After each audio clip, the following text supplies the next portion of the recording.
अब आते हैं आज की कहानी के ऊपर और उस कहानी की शुरुआत एक तस्वीर से। ये एक वीडियो है, ये नोएडा का वीडियो है, तारीख 24 नवंबर है। इस वीडियो में आपको एक सलवार सूट में ये मैडम दिखाई देंगी। ये मैडम लगातार, इनके हाथ में एक फ़ोन है और फ़ोन कान पर है, यानी बातचीत जारी है। अब मैडम सामने से चली आ रही, फिर कैमरे के फ्रेम में अचानक एक पुलिस वाला दिखाई देता है। अब आगे आगे पुलिस वाला, पीछे पीछे मैडम। इसके बाद एक कार दिखती है।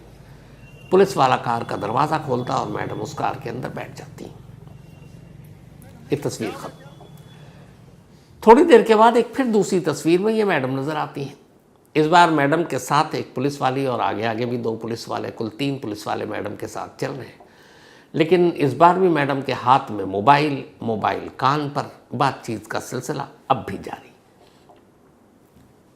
तो ये 2 तस्वीर आपने देख ली। अब एक तीसरी तस्वीर दिखाते हैं 4 महीने पहले की। 4 महीने पुरानी तस्वीर, ये शायद 3 जुलाई की है। रात के 12:07 हुए। सीसीटीवी कैमरे में एक लेडी दिखाई देती हैं जिनका पीठ हमारी तरफ है और वो बहुत तेज़ कदमों से चली जा रही हैं।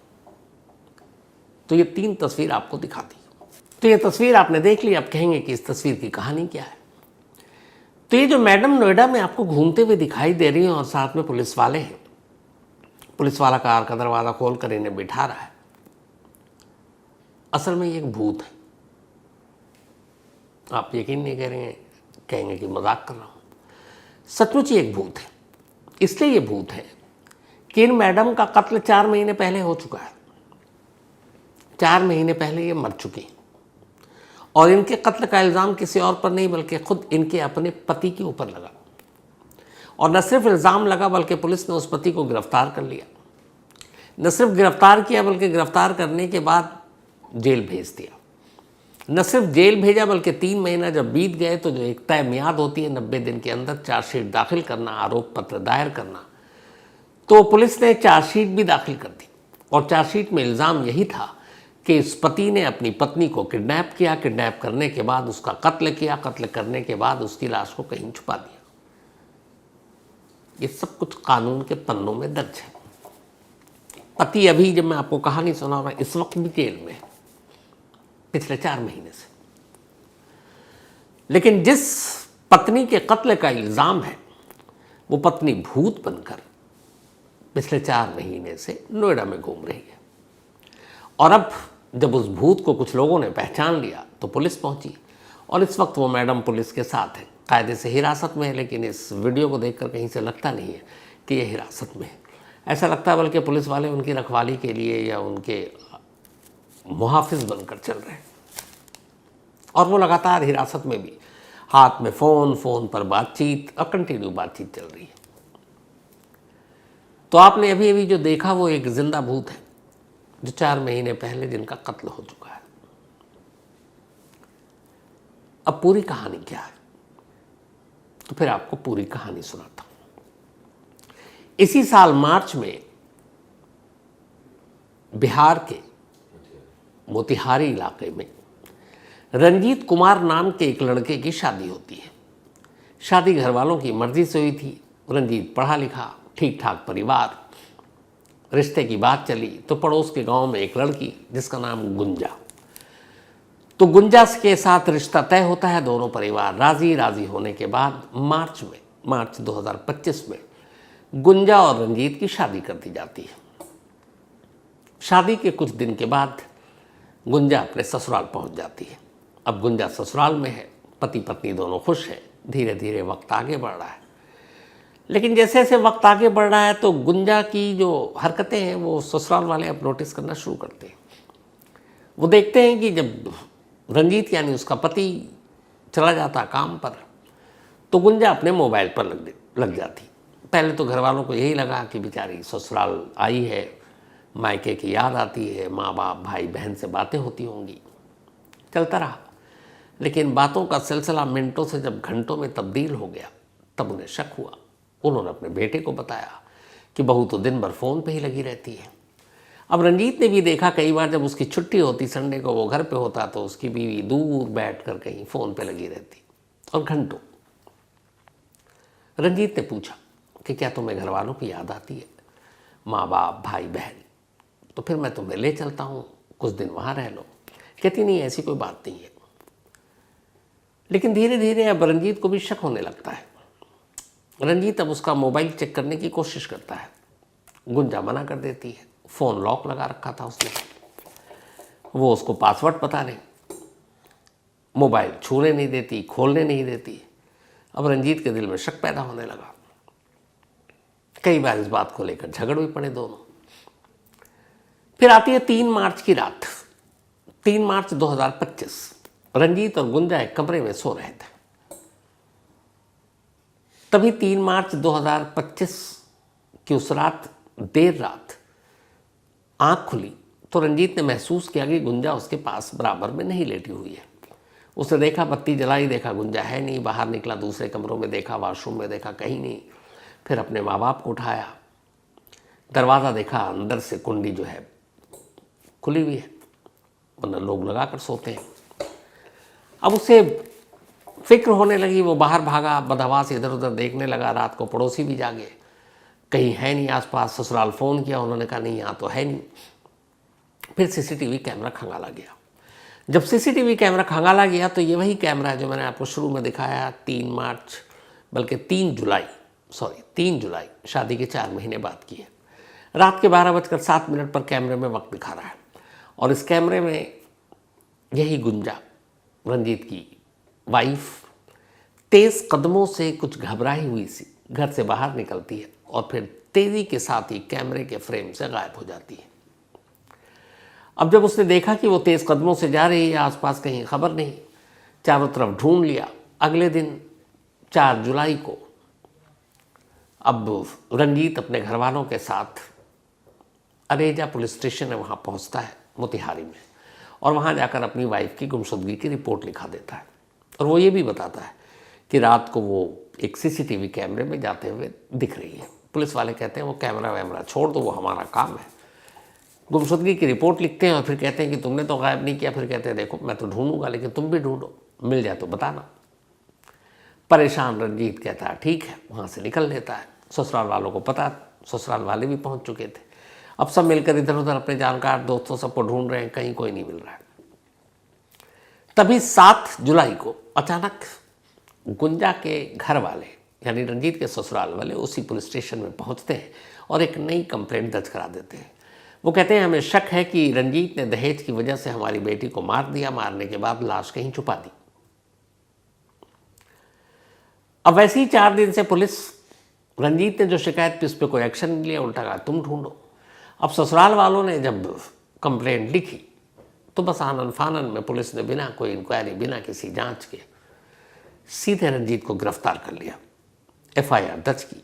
एफआईआर में ये था कि रंजीत ने अपनी बीवी गुंजा को किडनैप किया, उसे मार डाला और लाश कहीं छुपा दी। अब हम उससे उगलवाएंगे कि लाश कहाँ छुपाई है। एफआईआर दर्ज, रंजीत गिरफ्तार। अब पुलिस के लिए मामला बड़ा आसान हो गया। कंप्लेंट पे बिना किसी तफ्तीश, बिना किसी जांच, बिना गुंजा को ढूंढे हुए, बिना उसकी लाश को ढूंढे हुए सारा इल्ज़ाम का ठीकरा रंजीत यानी गुंजा के ही पति पर डाल दिया। और उसके बाद उसकी पुलिस कस्टडी ली, उससे पूछताछ की, एफआईआर दर्ज, पुलिस रिमांड पूरी हुई। लेकिन न गुंजा की लाश का सुराग मिला, ना ही रंजीत ने अपना जुर्म कबूल किया। पर पुलिस को इससे क्या फ़र्क पड़ता है। इसके बाद पुलिस हिरासत की मियाद खत्म हुई, रंजीत को भेज दिया गया जेल। अब रंजीत जेल में। कमाल का केस था कि लाश है ही नहीं और रंजीत जेल में अपनी पत्नी के कत्ल के इल्ज़ाम में। और अब पुलिस को लगा चलो एक केस ख़त्म। अब धीरे धीरे वक्त बीता। अब कानून ये कहता है कि किसी भी केस में 90 दिन के अंदर चार्जशीट दाखिल करनी है। अब 3 महीने हो गए रंजीत को जेल गए हुए। इधर बेचारे घर वाले रंजीत को जेल से बेल दिलाने के लिए अपनी तमाम कोशिश कर रहे हैं। वकील सब कर चुके। घर की जमा पूंजी अब धीरे धीरे खर्च होने लगी। बेल पे बेल रिजेक्ट हो रहा है क्योंकि पुलिस ने केस ऐसा बना रखा था।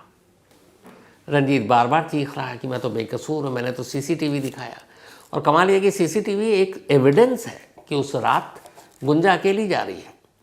अगर उसका कत्ल हुआ, उसका किडनैप किया गया तो उसके साथ कोई तो होना चाहिए, जबकि वो अकेली है। और ये भी विटनेस, सबूत और बाकी के सीसीटीवी कैमरे से पता चला कि उस रात रंजीत अपने घर से बाहर ही नहीं निकला। जिस कैमरे में गुंजा कैद हुई उस कैमरे में वो था ही नहीं। इससे ज़्यादा और सबूत क्या चाहिए। लेकिन पुलिस काम करना नहीं था, ईजिली केस को सॉल्व करना था, उन्होंने कर दिया। अब मुकदमा चल रहा है, पैसे खर्च हो रहे हैं, बदनामी अलग हो रही है। इस बीच में 3 महीने बीत गए। 3 महीने के बाद पुलिस ने चार्जशीट दाखिल कर दी। चार्जशीट में पूरी कहानी सुनाई कि दहेज कम मिला था, दहेज की वजह से लड़ाई झगड़ा चल रहा था। और फिर इसके बाद 3 जुलाई की रात रंजीत ने अपनी पत्नी को मार डाला। मारने के बाद उसकी लाश घर के बाहर ले जाकर कहीं छुपा दी, कहीं दफना दिया, गाड़ दिया, फेंक दिया। और रंजीत ही अपनी वाइफ के किडनैपिंग और मर्डर के लिए इकलौता एक्यूज्ड है। और फिर उन्होंने चार्जशीट में सारे सबूत भी दिखा दिए कि ये सबूत हैं, ये विटनेस है, इसने ये गवाही दी है। ससुराल वालों को भी कर दिया कि इनका भी ये कहना है, दहेज मांगता था, पीटता था। पुलिस का काम आसान, अब चार्जशीट दाखिल और अब ट्रायल शुरू होना था। 3 महीने के बाद चार्जशीट दाखिल हुई, 4थे महीने में अब ट्रायल और आरोप पत्र दाखिल होने वाले थे।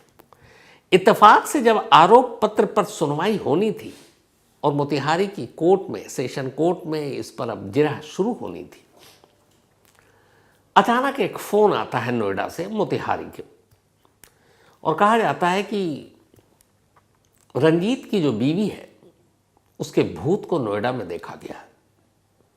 कुछ लोगों ने देखा, पहचान लिया। बहुत सारे लोग नौकरी की तलाश में अलग अलग शहरों में एक ही इलाके के काम करते हैं। तो यहाँ से जब खबर गई तो फिर घर वालों तक खबर पहुंची। घर वाले भागे भागे पुलिस के पास गए। उन्होंने कहा साहब गुंजा तो नोएडा में देखी गई है, चलिए गुंजा को लेकर आते हैं ताकि रंजीत जेल से बाहर आ जाए। कमाल देखिए, अब फिर भी पुलिस का मोतिहारी कहती अच्छा नोएडा में देखी गई है, गुंजा है उसकी भूत, ठीक है चलते हैं, बट जाएंगे कैसे? नोएडा दूर है मोतिहारी से, तो साधन वाधन कुछ इंतज़ाम किया जाए, गाड़ी वाड़ी का। रंजीत के पिता को कहा जाता है अब गाड़ी का इंतज़ाम कीजिए, सफ़र का इंतज़ाम कीजिए, रास्ते में खाने पीने का इंतज़ाम कीजिए और हम पर्यटक टूरिस्ट की तरह आपके साथ चलेंगे। एक केस है जो मर्डर का केस है और उस पर पुलिस का ही रवैया।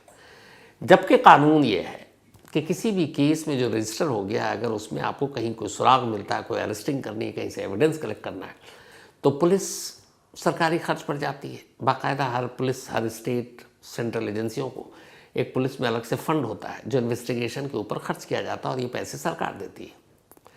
तो अगर मोतिहारी से नोएडा आना है, अब वो अलग बात है, डिपेंड करता है सिचुएशन पर कि आप ट्रेन से आ रहे हैं, कि आप प्लेन से आ रहे हैं, कि बाय रोड आ रहे हैं, लेकिन वो खर्च, वो बजट आप बिल दीजिए, अगर आपने गाड़ी हायर किया वो सरकार देगी, वो पुलिस देगी।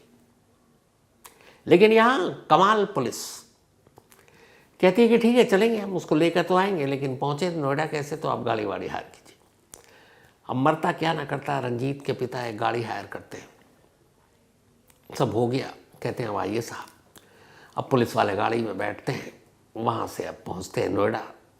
नज़दीक तो है नहीं, कई 100 किलोमीटर है। रास्ते में खाते पीते रंजीत के घर वालों का एक तरह से टूरिस्ट बनकर नोएडा पहुँचते हैं।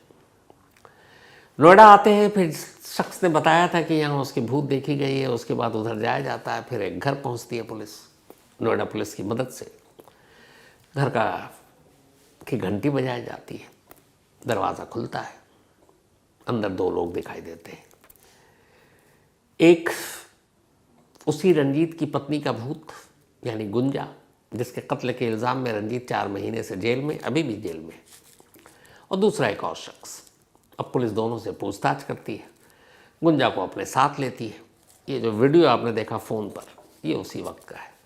तब भी गुंजा के हाव भाव वही, पुलिस के साथ ऐसे चल रही है जैसे पुलिस वाले उसकी सिक्योरिटी दे रहे हैं, फ़ोन पे लगातार लगी हुई है।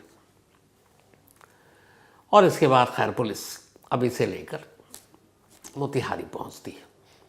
अब जैसी ये कहानी सामने आई, एक रिपोर्टर पहुंचता है इसी थाने के जो मेन सबसे बड़े अफसर हैं, और बोलता है कि भाई ये क्या है, एक बंदा 4 महीने से जेल में है, अपनी ही बीवी के कत्ल का इल्ज़ाम है, आपने चार्जशीट दाखिल कर दी, पूरी कहानी सुना दी, सारे सबूत इकट्ठा करके कोर्ट में दे दिए कि यही है, बट उसके भूत तो नोएडा में घूम रही है 4 महीने से, तो आप कुछ कहेंगे? उस एरिया के जो पुलिस वाले बड़े साहब हैं, उनका आप जवाब सुनेंगे तो हंसी आ जाएगी। ऐसा लग रहा था वो पुलिस वाले हैं ही नहीं, ऐसा लग रहा था कि जैसे वो नेता या मंत्री हैं। उन्होंने कहा कि असल में साहब जब ये हुआ